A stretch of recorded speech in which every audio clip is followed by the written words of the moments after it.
రాష్ట్రంలో అభయహస్తం పేరుతోటి అధికారంలోకి వచ్చిన ఓ దరిద్రపు హస్త చరిత్రని మాట్లాడుకునే ప్రయత్నం చేయాలి.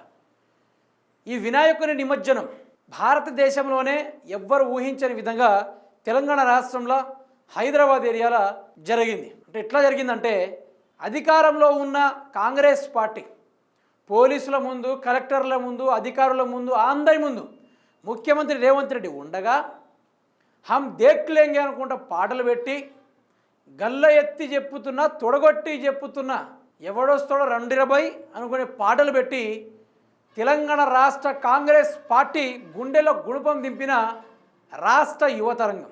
ఎక్కడ చూసినా కూడా రాష్ట్రంలో నలుదిక్కుల పలు వాడాలల్లా, పలు గల్లీలల్లో, పలు గ్రామాలల్లో వినపడే పాట ఒక్కటే హమ్ దేఖ్ లేంగే. అయితే ముఖ్యమంత్రి రేవంత్ రెడ్డి ఈ పాటలు ఇట్లా ఫోన్ చూడగానే ఇంకా ఏడ చూసినా కూడా అదే ఉంది. అధికారంలో ఉన్న ముఖ్యమంత్రి రేవంత్ రెడ్డి యొక్క సోషల్ మీడియానేమో మహిళల్ని టార్గెట్ చేసుకుంటూ అసభ్యకరంగా ప్రవర్తిస్తూ ఉన్నారు.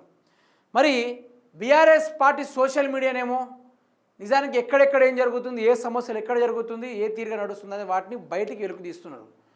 ఆ వినాయకుని నిమజ్జనం, వినాయకుని యొక్క విగ్రహం ప్రతిష్ఠ రోజు నుంచి వినాయకుని నిమజ్జనంత వరకు ఈ మధ్యలో అసలు ఎట్లా దుమ్ము లేపిర్రో అది మీరు చూసింది. బీఆర్ఎస్ పార్టీ ఎంత యాక్టివ్గా ఉందో మీరు చూసింది. 3 రంగుల జెండా బట్టి ఉద్యమాలే కదిలొచ్చాడు నల్లమల పులి అనుకుంటూ ఆ పాట ఏదైతే పాడాడో ఆ పాట వింటుంటే ముఖ్యమంత్రి రేవంత్ రెడ్డికి తనకు తానికే విసుగొస్తుంది. బంద్ చేయండి రా పాటలు, ఏం పాటలు పెడతారా మీరు అనుకుంటూ ఈ విధంగా డీజే ఆపరేటర్ పైన ముఖ్యమంత్రి రేవంత్ రెడ్డి గారు ఈ విధంగా కోప్పడడం జరిగింది. అయితే పొద్దున, సాయంత్రం, రాత్రి ఈ తీరుగానే ముఖ్యమంత్రి రేవంత్ రెడ్డి ఏ సోషల్ మీడియాలో ఓపెన్ చేసినా ఆ బీఆర్ఎస్ పాట వినబడుతుందట. అయితే ఏం చేయాలని అర్థం కాక తలబట్టుకొని కూర్చుంటే ముఖ్యమంత్రి రేవంత్ రెడ్డి గారు నిన్న గండిపేట దగ్గరలో ఉన్న గోదావరి నీళ్లను హైదరాబాద్ జంట నగరాలకు మళ్లించే దిశగా ఆయన ఆడ ఓ చిన్నపాటి కార్యక్రమంలో ఆయన పాట పెట్టారు. వినండి ఎట్లా కసురుకుంటాడో.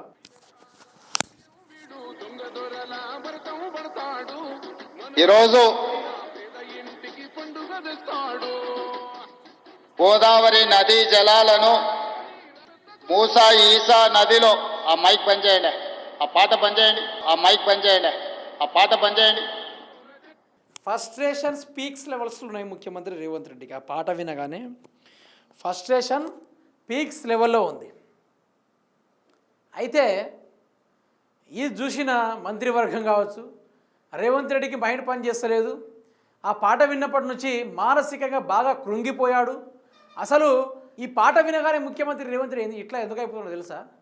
ఏ ఒక్కడైనా వాళ్ళ కార్యకర్తే కావచ్చు, ఎవరైనా కావచ్చు, ఏ ఒక్కడైనా పాట వేసుకొని ఎగిరి రారా వినాయకుని పండగ ముందు ఏ ఒక్కరైనా అనుకొని బాధపడతా ఉన్నాడు ముఖ్యమంత్రి రేవంత్ రెడ్డి. ఈ బీఆర్ఎస్ పార్టీ వాళ్ళు హమ్ దేఖ్ లేంగే అని పాట పెడతా ఉంటే రేవంత్ రెడ్డి యొక్క సోషల్ మీడియా ఏం చేసింది? ఓన్లీ హమ్ దేఖ్ లేంగే పాట తీసేసి వాళ్ళు 3 రంగుల జెండా పాట అని పెట్టింది. ఆ పాట ఊపు ఎలక్షన్లప్పుడు ఉండే, ఆ ఊపు తగ్గిపోయింది.